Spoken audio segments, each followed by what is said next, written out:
Pernah nggak sih bro, lu bangun pagi tapi badan rasanya berat banget. Kayak semua energi hilang. Lu lihat orang lain di sosmed, semangat, produktif, bahagia. Sementara lu cuma bengong di depan layar. Mikir, kenapa hidup gue kayak stuck begini ya? Nah, kalau lu pernah ngerasa kayak gitu, gue mau bilang satu hal. Lu nggak rusak, lu cuma manusia. Dan ini penting banget bro.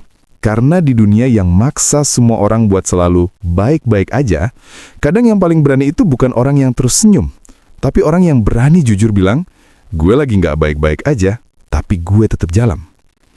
Lu nggak kalah kalau lagi lelah. Lu kalah kalau lu berhenti jujur sama diri sendiri. Bagian 1, dunia yang bikin kita ngerasa harus selalu kuat. Gue rasa sekarang ini kita hidup di masa paling melelahkan. Semua serba cepat, serba dibandingin, serba dikejar target. Scroll dikit, ada orang sukses di umur 22. Lihat story temen, udah menikah, udah punya rumah. Sementara lu masih bingung mau mulai dari mana. Dan parahnya, dunia sekarang tuh suka nyalahin orang yang lagi jatuh. Kalau lu ngeluh, dibilang kurang bersyukur. Kalau lu diam, dibilang gak berjuang. Padahal kadang lu cuma capek. Kita nggak selalu butuh nasihat. Kadang kita cuma butuh didengerin tanpa dihakimi. Bro, nggak semua hari harus lu isi dengan progres. Kadang diem pun adalah bentuk perjuangan. Kadang istirahat bukan tanda nyerah, tapi strategi biar lu nggak tumbang di tengah jalan. Bagian 2, otak lu nggak diciptain buat bahagia terus. Serius bro, otak lu tuh bukan mesin kebahagiaan, tapi alat bertahan hidup. Dari zaman manusia gua dulu, otak kita kerja buat nyari aman, bukan nyari tenang.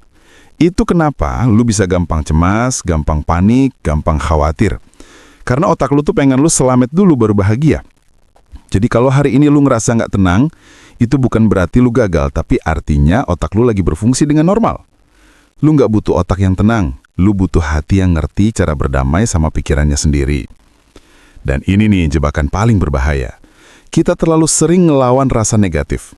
Kita maunya semuanya happy, positif, grateful. Padahal rasa negatif itu bukan musuh, itu sinyal. Kalau lu cemas, mungkin ada hal yang belum selesai. Kalau lu sedih, mungkin ada luka yang minta diakui. Kalau lu takut, mungkin ada sesuatu yang penting buat lu. Jangan buru-buru hapus rasa itu bro, temenin aja dulu. Bagian 3, nggak semua rasa harus diperbaiki. Gue tahu, di dunia sekarang semua serba cepat. Dikit-dikit healing, dikit-dikit self-care, dikit-dikit afirmasi. Padahal yang namanya healing nggak seinstan itu. Kadang lu nggak butuh kata-kata penyemangat, tapi butuh waktu buat diam dan nangis sendirian tanpa rasa bersalah. Kadang yang paling penyembuh bukan kata-kata, tapi kehilangan yang lu kasih buat diri sendiri. Bro, perasaan yang lu pendam nggak akan hilang. Dia cuma nunggu waktu buat keluar dengan cara yang nggak lu sangka. Kayak tekanan di dalam botol, makin ditutup, makin meledak. Jadi bukan soal gimana cara berhenti sedih, tapi gimana cara lu belajar berdamai sama rasa sedih itu. Lu boleh nangis, boleh capek, boleh kosong. Itu nggak bikin lu lemah, itu bikin lu manusia. Bagian 4, hidup nggak harus cerah tiap hari.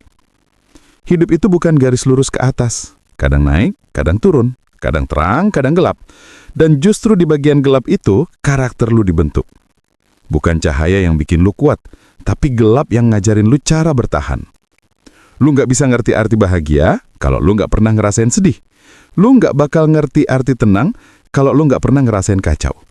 Emosi itu lengkap bro, kayak warna di kanvas hidup. Kalau lu cuma izinin warna terang, lukisan lu nggak bakal punya kedalaman. Jadi mulai sekarang, kalau lu ngerasa nggak baik-baik aja, nggak apa-apa. Itu bukan akhir, itu bagian dari perjalanan. Bagian 5, berteman sama diri sendiri. Bro, kadang musuh terbesar kita bukan dunia luar, tapi suara di kepala sendiri. Yang terus ngomong, gue nggak cukup baik. Gue nggak sepantas itu. Gue kalah. Padahal kalau lu berhenti sebentar dan dengerin dengan tenang, lu bakal sadar, itu bukan kebenaran tapi cuma ketakutan yang belum sembuh. Jangan percaya semua suara di kepala lu. Beberapa dari mereka cuma datang dari masa lalu yang belum selesai. Belajar berteman sama diri sendiri itu penting. Belajar pelan-pelan bilang, gue nggak pernah tapi gue masih berharga. Gue lagi belajar, bukan gagal. Itu bukan afirmasi palsu. Itu bentuk kasih sayang sama diri sendiri. Jadi bro, lu nggak harus kuat setiap hari. lu nggak harus bahagia tiap detik. Yang penting, lu masih mau jalan, walau pelan, walau ngerangkak, walau sesekali berhenti. Lu nggak kalah karena jatuh. Lu kalah kalau berhenti berusaha bangkit. Kalau video ini nyentuh sedikit aja hati lu, gue harap lu ingat satu hal. Hari ini, lu udah cukup, meskipun cuma bertahan. Jadi jangan lupa bro, subscribe, biar lu nggak ketinggalan obrolan kayak gini. Kita bakal terus bahas hal-hal real kayak gini, tentang hidup, rasa, dan cara jadi manusia tanpa harus pura-pura sempurna. Sampai ketemu di video berikutnya, dan ingat, lu nggak sendirian. Gue di sini, dan kita sama-sama berproses.